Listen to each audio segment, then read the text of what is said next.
Hello, we are Group 2 Kim Lee Park, and this is our lessons learned on our NMT engine pilot project. So, the objective of our project was to train the neural machine translation engine to translate League of Legends patch notes from English to Korean. And our client was Riot Games, of course, and we divided our pilot project goals into three separate goals. So the first was quality goal, and our goal was for the PEMT to maintain high levels of accuracy and consistency according to the Lisa QA model. So the quality assessment was as follows. So number one is zero critical errors, and number two, a maximum of 20 points for the total of minor and major errors per 1,000 words. The timing goal was for the PMT to reduce the processing duration to approximately 4,000 words per hour. And for the pricing goal, we wanted the PMT to achieve around a 50% cost reduction compared to a human translation.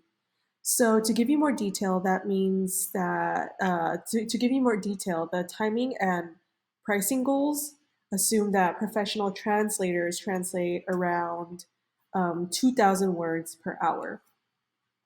And for our project, we conducted 10 different rounds of training. And after the first round, we determined that we were going to use Systran as our engine, and that is how we proceeded. And for data sets, we used League of Legends patch notes collected from recent years. So that's around 2022, 2024. And um, for the testing data, we use the most recent version. So that's versions 14.1, which are the most latest and biggest updates. Thank you, Grace, for kicking off our presentation. Hello, I'm Jian Kim, and as Grace explained, we'll share the lessons we learned during our project. Let me start with insights from the file prep phase. During file prep, we developed a custom crawler to streamline our workflow. This idea stemmed from my previous work experience as a human evaluator in a team creating MT engines. With the assistance of a software engineer that I know from my previous work, and with a bit of help from ChatGPT, we successfully designed a crawler tailored to our project's needs. This crawler proved invaluable, drastically reducing the time spent on collecting corpus data and allowing us to focus more on evaluation and other critical tasks. Moreover, we delved into how crawlers function and also delved into the real world applications, especially in scenarios requiring large corpus data sets.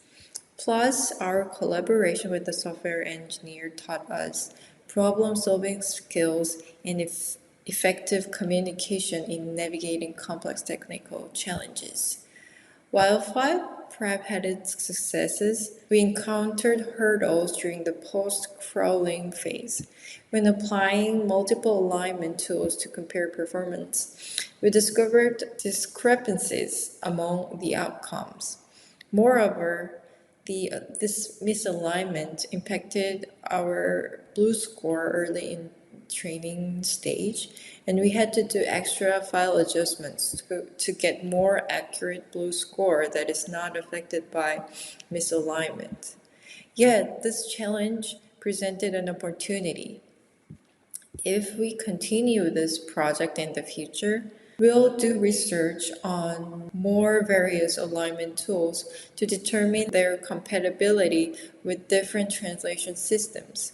This research, I believe, will enrich understanding of alignment and corpus data handling. Furthermore, we plan to enhance our crawler for future projects. I understand that the technical expertise required and required for this task, and the potential collaborations with software engineers or students around us proficient in computer science to tackle this issue. But given the nature of localization work, where collaboration with people in the tech field is really crucial, such collective problem solving skills will be invaluable and will definitely enhance our understanding between disciplines and things that are applicable in real world scenarios. These were the lessons we learned in the file prep stage, and now I'll pass the floor to Janet, who will elaborate our training stage insights. Thank you. Next, I would like to talk about the lessons learned during the training of the models. On the positives, our team had a very organized way of sharing the files and updates in real time with other team members after each round, which meant that we had a spreadsheet that included the training and testing data sets, the scores, as well as the peer model that was used, and the comments, which included what the reasoning behind the selection of these training data sets. And this really helped the next member who is in charge of the testing, the training of the next round to kind of prepare the files in advance. And this definitely expedited the process because SysTrain, as you're aware of, has 4 to 5 hours at least for processing time. So preparing in advance and having the organized structure was key. And we also ensured that all members participated in model training because we had 5 members. And it was not only provided an invaluable learning experience, but also meant that as a team, we could come up with a faster and a more creative solutions because all team members are aware of the steps that are involved in the training. On the negatives, we kind of regretted that we didn't set a very clear and more detailed goal for each round. So we kind of allowed each team member who was in charge of that specific round to kind of select the training data set based on their reasoning, and that and which meant that some of the rounds it wasn't as effective or didn't really yielded meaningful results or improved results. So I think that a lack of clarity in the goals meant created some confusion and didn't really create a purpose for each round. And we also had to slightly modify the the testing data set for starting from round 4. And I know that this is not a very conventional method in real life projects, but our testing data set included a faulty one that was significantly shorter in the number of segments in comparison to the other training data sets. So we had to take out that TMX file, and it definitely improved the scores later on. So we tried to mitigate this as early on as possible. And we also noticed that the parent models that were used after rounds were all pretty similar. So we thought that maybe diversifying them could have been more experimental. And lastly, we noticed that SysTrain layout is not as user friendly. So it created some challenges when we're trying to navigate. There were some issues when we were uploading the data set because some of them were not fully uploaded and had error message. And because we had about 60 on average about 60 separate files that were used as data set, we had to like individually navigate through the number of pages to make sure that all the uploads are successful.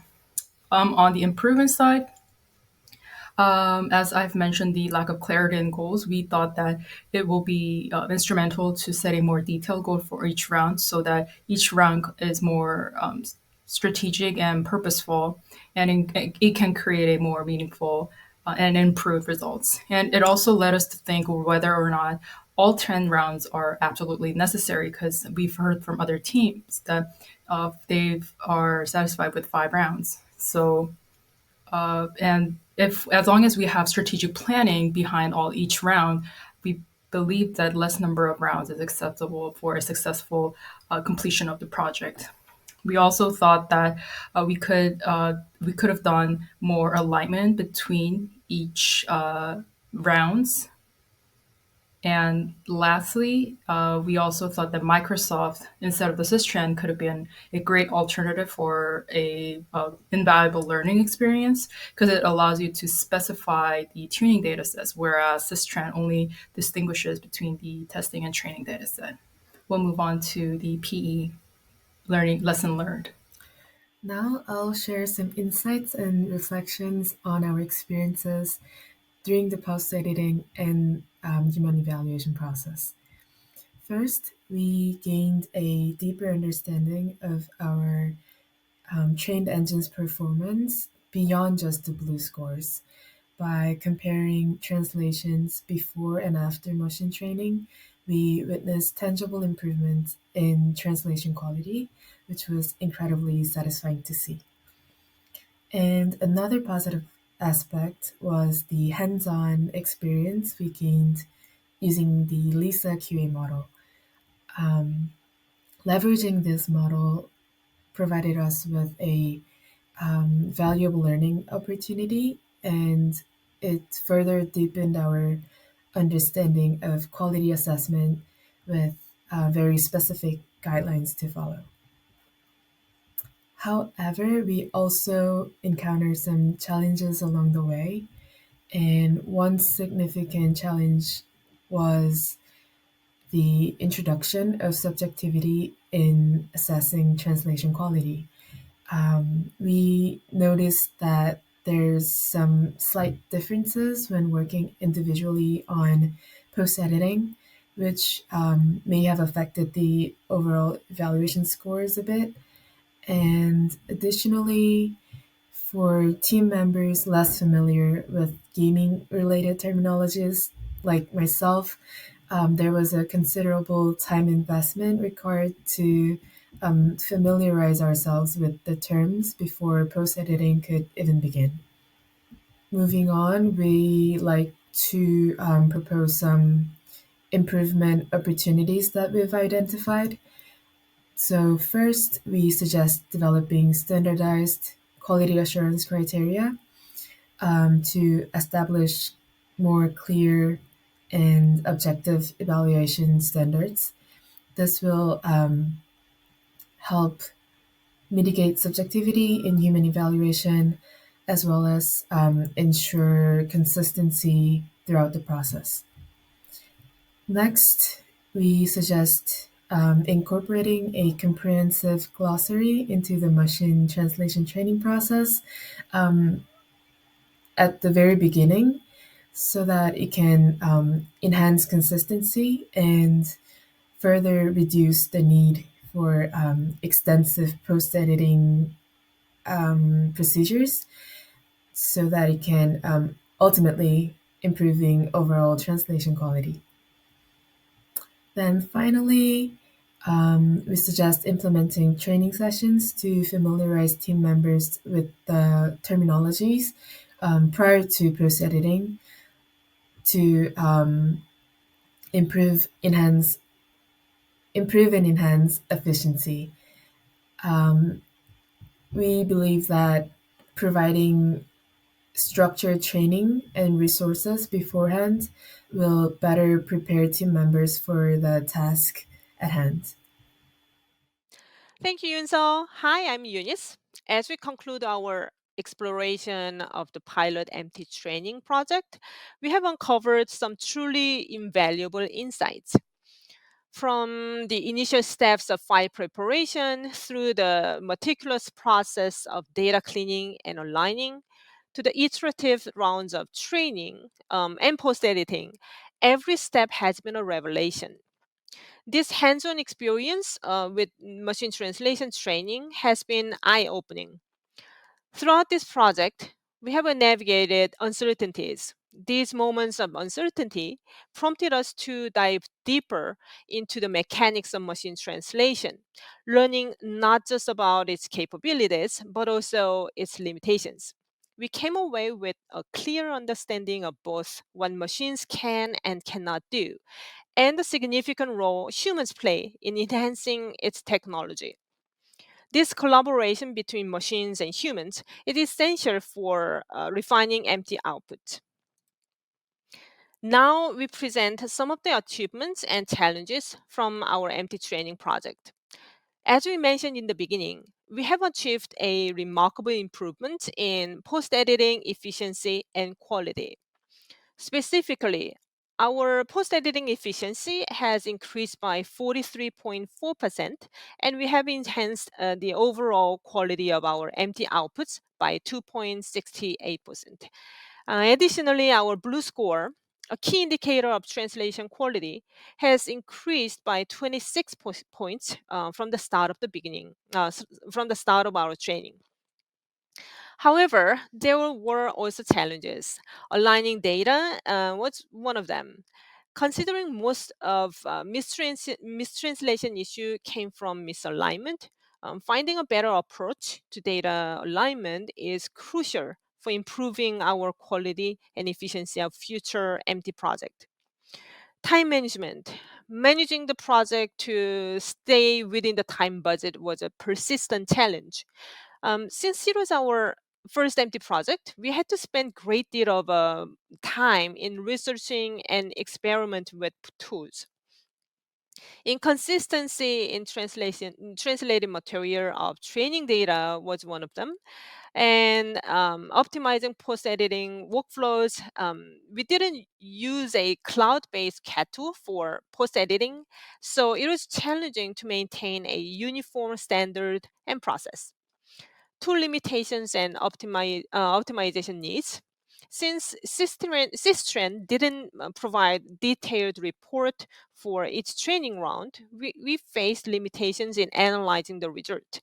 Also, we couldn't use monolingual data, which restricted our options for diversifying our training data set.